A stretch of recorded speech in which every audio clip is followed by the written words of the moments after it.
Welcome to the Jill on Money Show. It's Friday, September 19th, and we are here answering your financial questions. Okay, so Mark, get on the microphone for a second. You know, it is the 19th, which means I am, as you start to listen to this, everyone out there, I am beginning the day one of my ride. And so, Mark, do you want me to tell you that I have arrived at the end of every day being okay? Or are you just going to assume that I'm fine?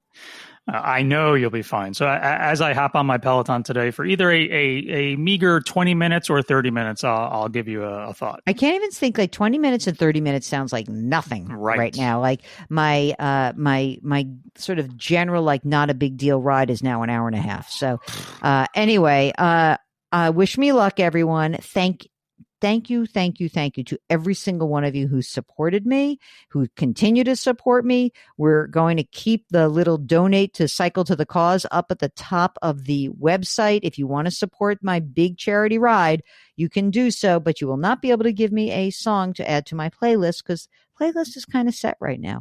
And I don't think I'll listen as much when I'm riding. I have these really cool headsets, Mark, that kind of go up to your temple. They don't go in your ear. They go around and sort of near. So I don't know how much. I last time I didn't do it quite as much. I didn't really listen to music. It was more for my training that I needed it.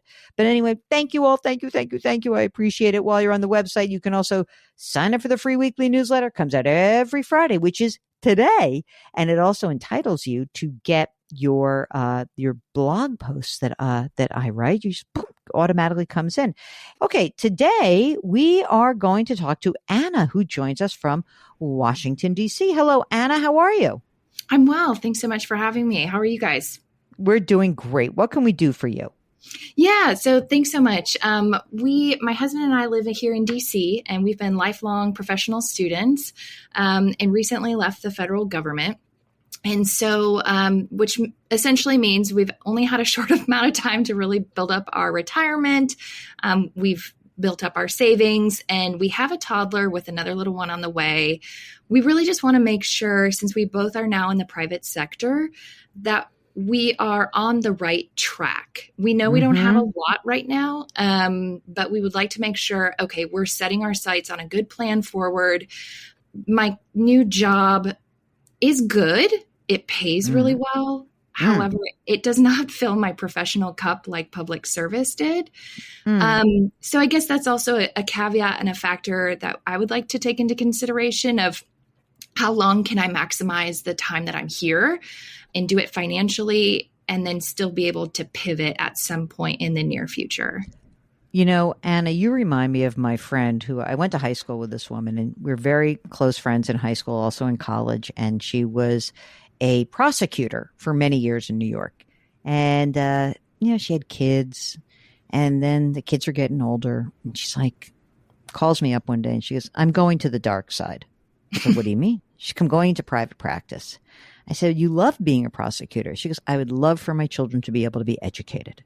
And so she has been working in the dark side. But you know what she did recently say to me is that she would go back. She feels like everyone's launched, everyone's good. And now she's happy to be able to like actually throw her name into like, hey, maybe I would go back. So maybe it's not all over for you yet, Anna. So let's talk a little bit about some of the facts. So first of all, how old are you? 36. 36. 36. That's okay. No one knows. It's okay. How about your husband? 36. Okay. And you said a toddler and one on the way. So yes. That's awesome. How much are you guys earning now in the private sector? Yeah. So combined, we make $330, with me being the primary breadwinner. And I'm on track for a promotion in about 2 to 3 years. That would put me at around $350. Wow. And then how much does he make? $60. Okay. So that's really good. How is your cash flow based on that? I presume because you were working in the government, it wasn't that good. So things have improved, yes? Yes, very much so. Okay. We own a house here in DC.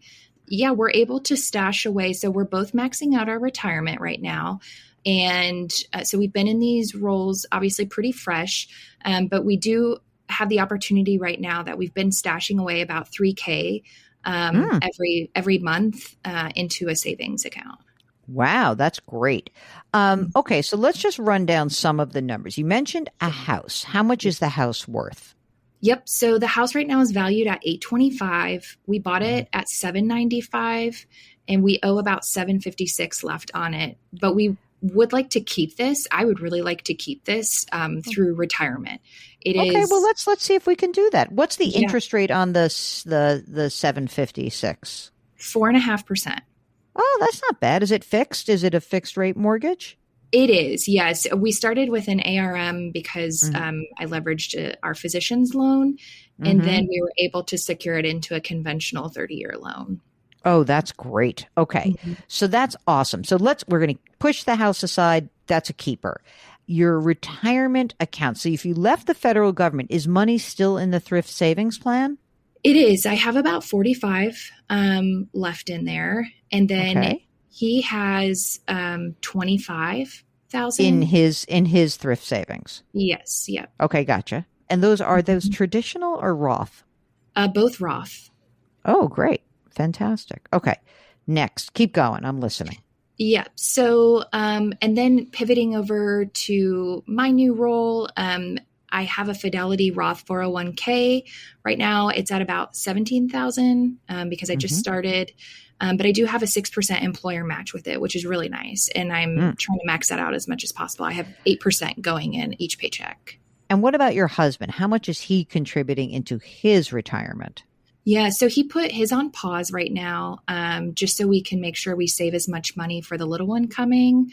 And we sort of justified it of saying we can afford him pausing right now because he makes less. Yeah. And I have a great employer match, and we said we'll hustle more on my side. And again, justify that if we keep this house until retirement, we consider that sort of his contribution to retirement. Is there a match, though? I want to make sure we're not foregoing a match for him, are we? Unfortunately, his employer doesn't match. Okay, not a problem. So, and is there any money in his 401k yet or not? Yes, he has about 25,000. Okay, that's great. Yeah. And you said you're putting $3,000 a month into savings. What's in the savings account right now? So right now we have about 18,000 that we have in our savings.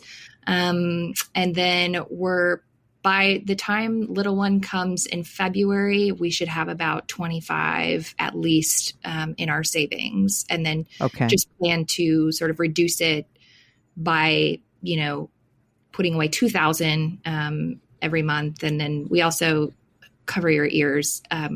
We thought about, well, is this an opportunity for us to go into a larger space in our home? In our neighborhood, there's lots of homes for sale at a little bit of a more moderate price for DC. So we were contemplating, is this an opportunity for us to be able to get a little bit of a bigger place with the little one on the way? Because we're in a very cozy abode right now where we're at. But you said you wanted to keep this house through retirement. I'm throwing your words right back into you. I know. Sorry. It's snug. So we were actually looking to add on to this home. It's a really cute 2-bedroom, 1 bath. And unfortunately, some of the quotes that we were getting were $200,000 to $300,000. And at that point, we'd rather just rent it out. We won't have any issues renting it. It's a great rental market here where we're at. And just utilize this opportunity to say, can we look maybe next spring or this winter and capitalize sort of the housing market where we're at right now? What would you have to spend to get out of your snug as a bug in a rug house into your more spacious house? What would that mean for you guys? We want to go under $1 million. So we're looking at $850,000, $900,000. But where would the down payment come from if you were to do that? Yeah, so we would leverage the physician's loan that I have. We don't have, it doesn't require a down payment. And then we would negotiate, which is what we did with our first place, that the closing cost is covered by the seller. The reason why you would want to maintain your house you're in right now would be simply because you love this house and you think this is the right house for you to be retired into. Is that right? Yes, that's definitely one of the points on the table. The other is that it's very rentable. What do you think you could rent it for? we can at least break even, if not at least a few hundred more right now. We were looking at, we had put out soft feelers because we thought we would move last summer or this past spring, and we listed it at 5, and we had quite a few applicants already. Wow. So, okay. Yeah, listen, confident. I'm not, okay. The only, can I be the fly in the ointment here is like, you got a lot going on, girl. I know. You know, I mean, this is the only downside to this is that like, I almost feel like really you're like about to have a baby. You're going to have some maternity leave, and then you're going to throw this new house on top. There's like a lot of stuff. So I'm not financially opposed to it. I'm just worried for you that that's a lot going on in a not too distant future. So I only put that out to you just as like the warning. Now, Mark, you did something sort of similar, although not with one on the way. No. But you did have, you know, you had the desire to move. You watched the market. You were very careful the way you did it. And you did buy a house before you sold your other one, right? Yeah, we never did sell the other one. Very similar. We kept our old one and in a way are renting it out. Yeah. And so how do you feel like now knowing what it's like to have a child and going through that? Can you give some advice to Anna, perhaps? Give her some words of wisdom? No, I mean, like you said, it's a lot going on. I mean, I'm anxious, and it's not even me. I mean, I would probably, you know, with a newborn, Anna knows this, you have time. Like a newborn doesn't take up any space in the beginning. The newborn's going to be in the bedroom with them. So there's time. You could even push this out another year. And by that point, mortgage rates may come down, and it's really going to be a buyer's market. So how do you feel about that? Just putting it a little bit, not on the way back burner, but like, you know, keeping an eye on it, not putting, I mean, listen, if something came up that was great, then I get it. Then you're like, I don't care. I'll blow it up. But like, if you had a friend who's like, oh my gosh, house next door, quiet listing, they're not even going yet. Like, get in there, bid 850 and you're in. Like, that's fine. But like, I would be careful. That's all I would say, just to be careful. But I think you're in a great place right now because, you know, you are making a lot more money. You are really young. In the look ahead, do you think there is any way that you would would you be able to go back to the government? Did you leave the federal government because you got axed, or because you were like, we don't want to deal with this? The latter. It was sort of a season of, okay, what can I do next? And I was looking to move up into what we call the senior executive service in the federal government. And that program was frozen. And so it was really an opportunity. My boss and I said, you know, the sun is setting for us. How do we pivot? And it was right before the crazy hit. And it was just such a blessing. So yeah, I would love to go back. My heart's really very much in public service, especially in the work that I was at. And I would love to go back at some point, but it's really hard. You know, I was set on PSLF, right? The public service loan forgiveness. And a blessing with this new job is it's sort of that takes care of it. So that's also a factor that we want to, you know, keep in mind and leverage with the new position that I'm in. And don't want to, you know, forego that too quickly. So yes, you know, we are not afraid of waiting until next summer or later, right? Like Mark mentioned, ironically, everything was quiet until probably the last few days. We had our friends that, and, course. You know, of course, for the record, I reached out before that. Let it be shown. Yeah. That our friends actually sent us a house that is, you know, around that price point and said, you know, this would be really perfect. It does need some improvements. And we're like, gosh, we really didn't want to invest too much money on improvements. But as you guys probably know, when it was the buyer's market, when we bought the first house that we're in, it was, it was crazy. Like the bidding wars was just enough to say for us, like, maybe we should just make a move now when it's quiet. So I think we're trying to approach this very reasonably of like, we can wait. And if it just so happens that the right house is there, would it be smart to do it? So listen, I mean, I think it's possible. You're in this unique situation where having the ability to take advantage of this physician's loan puts you in this different category. I don't have a problem with it. And Mark, I presume you don't really have a problem with it. They're young. They know what the risks are. I guess worst case scenario is if you don't want to rent it, you can sell it. You'll raise some money. But like, I'm not scared. I'm only scared of like, oh my gosh, this is a lot. So if you guys can wrap your arms around that, and you promise me that the one child that's on the way is going to be a good baby, then I think that would make me feel better. Can you promise me that? No, you can't promise me that. Let me ask you, you have your insurance, your life insurance, and your estate docs, everything is all done? Yes. I think not to toot your horn too much, but after the first few episodes that I started listening, and we had the first little one on the way, my husband and I said, we need to get this sorted out ASAP. So yeah, we have that all taken care of. And once the little one's here, we'll add that one to all of our paperwork. That's great. Mark, any other words of wisdom for Anna before we let her go so that she can have her child and make sure that she's, taking her vitamins and eating well? Prenatals? No, then they're doing what they need to be doing. Keep maxing out. You for sure keep maxing out. It sounds like you're going to be making more money as the years go on by. So if you're feeling behind, you're going to have an opportunity to catch up. Yeah, you're in good shape. Listen, often we talk to people who are doctors, and just because of the length of time the training goes on, it's like you're just not really starting. Like if you look at your friend from college and you're like, my friend's been contributing to a 401k since she was 21, and like, yeah, but you were training. Like it's a long haul.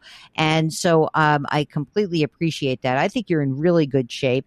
And I can't believe it. When you first said another house, I was like, oh no, I said that to myself. But you know what? As you explain it, it's okay. So keep doing what you're doing. If you run into any other issues, get back in touch with us. Just leave the thrift savings plan where it is. Keep using Roth. I know you're in a high tax bracket. I think like Mark does that, like you're going to keep going into a higher and higher bracket. So the more you can do that now, the better.